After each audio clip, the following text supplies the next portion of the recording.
What's up everybody, Emperor John Kill 3D Gaming here, and if my nose sounds like shit or my voice or my throat is because I'm getting over a sinus infection that I've had for almost like a week now. I was knocked out, guys. I didn't originally get any of the videos I wanted to be made out. I was only able to do 2 streams versus the amount that I had planned, and my work schedule of the week before really hammered me from being able to do anything. But at least after, what is it, about a month now? I want to say like 3, it's been like 3 weeks, a month, I'm not sure, since Helldivers 2 has been released. And Helldivers 2 is, oh my god, from what you guys saw in my first impressions, not only the constant updates this game gets, and yes, the game was a little bit broken when it came out, but the developers behind this game really went ahead to fix it. Now, all I gotta say is, if you are a fan of Starship Troopers, if you are a fan of Halo ODST, if you are a fan of just B to C level, sci-fi levels of insanity, then you know what? This is the game for you. And you'll probably think, well, John, it feels like it's the same thing every single time. But yes, you know why? Because that's the point. This game has an infinite replayability loop. Now, I know a lot of people didn't play the first one. A couple of my friends said that they never played the first one. I played some of the first one. I like RTS games, but it did get lost in the space of me playing many other games.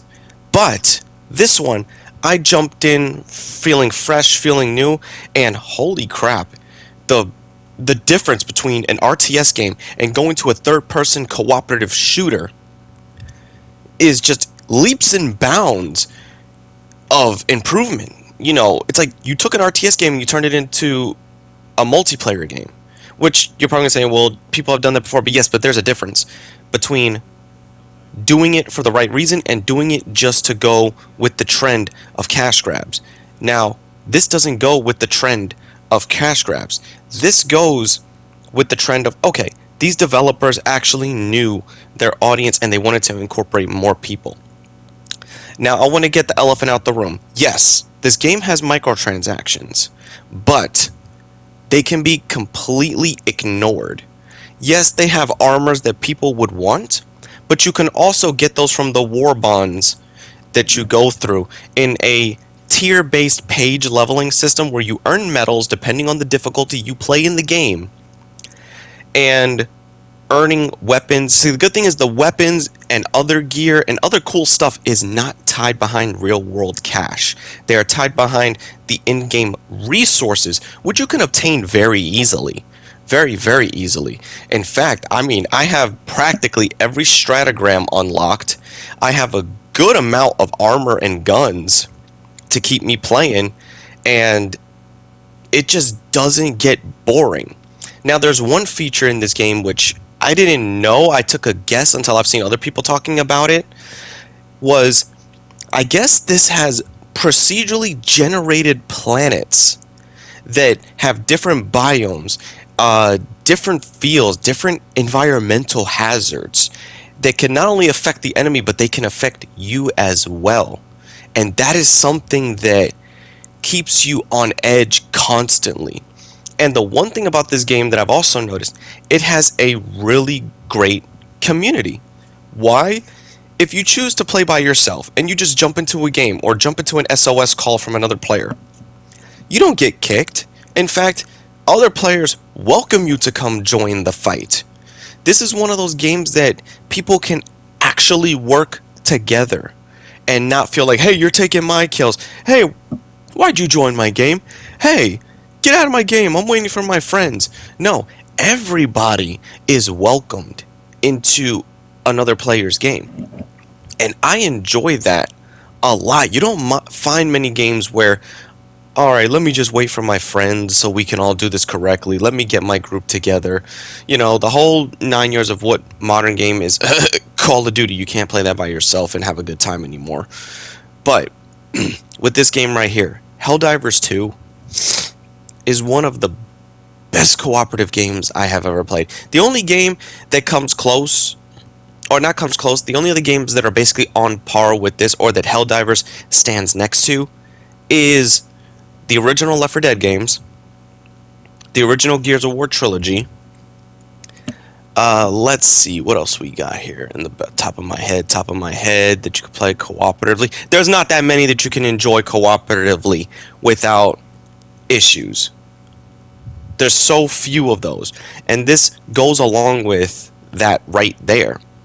The armors in this game have different stat effects that can increase your speed, slow you down, make you more resistant to damage, make you be able to tank certain elemental attacks like meteor showers or being set on fire. Because everything in this game, quite literally, everything in this game, even your teammates, even if it's an accident, which it's 9 times out of 10 it's always an accident because there's friendly fire, everything in this game is designed to kill you. You understand what I'm saying? Everything in this game is designed to kill you. From the Terminids to the automatons. Oh wait, are they called automatons or automatrons? Whichever one. The fucking Terminators in space. That's what. Okay? And I've never been more stressed out seeing an enemy type in my life than I've ever seen an automaton. And now you're probably thinking, well, John, then there's only 2 enemy factions? There's no more? Procedurally, they'll probably be adding more, but within those 2 factions, there are different enemy types. Then there is the galaxy map, where it's almost like a game of Risk or a game of tug of war with you and the 2 enemy factions taking a planet, liberating a planet. The enemy comes back to take that planet. You have to sometimes retreat because you're getting overwhelmed. It gives you reasons to keep fighting. And then when a planet gets taken or a planet needs to be liberated, it's usually very, very different environments. Now, some planets that are still the same planets are there, yes, with the familiar names, the ones you would go to, and you'll probably see those. But the one thing this game does have, which makes it worth going through all of this, is how you level up and the way you unlock difficulty. There are 9 difficulties, Helldive being the final one, and you will be rewarded greatly on performance. Every region on a planet has 3 types of objectives, some to destroy hives, some to destroy a certain amount of enemies, some to go collect data, to rescue hostages, to get resources.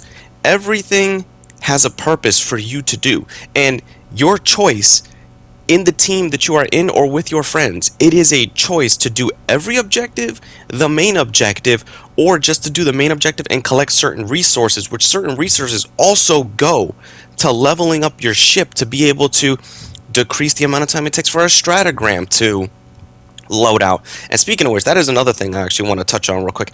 I love how the stratagrams, I know some people will be like, Brian prompts. Here's the thing. It makes you feel very involved when you call in a stratagram. Why? Because if you hold one of the trigger buttons or one of the upper buttons, you need to then input a command. And when you input that command, that allows you to call out either an orbital strike, some turrets, ammo supply, reinforce your teammates by bringing them back to life, different weapons, mechs, guard. It's called the Guard Dog Rover, which shoots a laser, which is one of my personal favorite stratagrams. Every stratagram serves its purpose. It will serve its purpose depending also on the match type and the enemies you will be dealing with. And yes, you could also end up getting yourself killed by your own equipment. But the thing is, you do not get mad when that happens. Especially if it also happens from another teammate. You don't get mad. You don't get anything because you know it's an accident because you can't control the chaos that is erupting all around you. Sometimes there are maps, and I'm going to tell you a quick little thing. When I was playing last week or the week before? I was playing one of the days before I got sick. I was playing with my buddy Rob, Matt, and Rapu, and we all ended up on a map that was thick with fog, couldn't see shit, meteors coming down, bugs coming out the assholes, and then I don't think we fought the Bile Titan yet. I fought the Bile Titans. I don't believe they fought the Bile Titans. But yes, you have space herpes coming out of the shadows and the holes to come get you. You know what they remind me of? California! Now that I got that out of my system, the fucking Automatrons are another. Whew. Oh my god. I swear, every time I see a robot toy now, I flinch. These automatons have given me PTSD on a scale that I don't think no game has. I mean, Jesus Christ, these things will not go down. And then, but at the root of it all, the sad part and the dark part behind everything, we are the bad guys. But it fits so in line with humanity that we believe we're doing justice by liberating and spreading democracy. I guess this game right here is a democratic America's wet dream. Okay? Because everything either goes with democracy, liberation, freedom, and military power. This makes me wonder if the Sons of the Patriots from Metal Gear Solid 4 really did take over the world. This is probably where we would be in at this point. Even though I don't think they were democratic. Why the fuck did I just make a reference to Metal Gear Solid 4? I'm fucking tired. Anyway. And then when you're on the ship, going back from every other mission, it's your chance to unwind. It's your chance to get things together. Check your loadouts. Check everything you need before you go into a game. Now, what I hope for this game, I hope there is also no PvP, because there's people bitching there should be PvP. No, this is not the game that needs PvP. And get the fuck out, go back to Call of Duty if you want PvP. This game right here feels more like a game that can just bring everybody together from different walks of life, different playstyle backgrounds. Right now, I believe it's only crossplay between PC and PlayStation. So I'm on board with get Microsoft onto this game. Sony, come on. I advocate for you guys to get, add Xbox. You guys should get this game too. Because with crossplay, it will bring everybody together. It'll bring multiple Helldivers together, more than what there already are. And I think with a game like that, you are pretty much bound to succeed with your audience. You are bound to succeed for nothing but greatness. I can see this game going for a really long time, especially if the developers choose to just keep all updates like maps, modes, weapons, armor as free updates, and we have to work for them. Okay? If this one thing this game does for you, and I know a lot of people don't like this phrase, but we're going to have to bring back a very controversial phrase. Something said during the Battlefront 2 days in 2017. Helldivers 2 gives you, the player, a sense of pride and accomplishment. And that's all I got to say. Take care.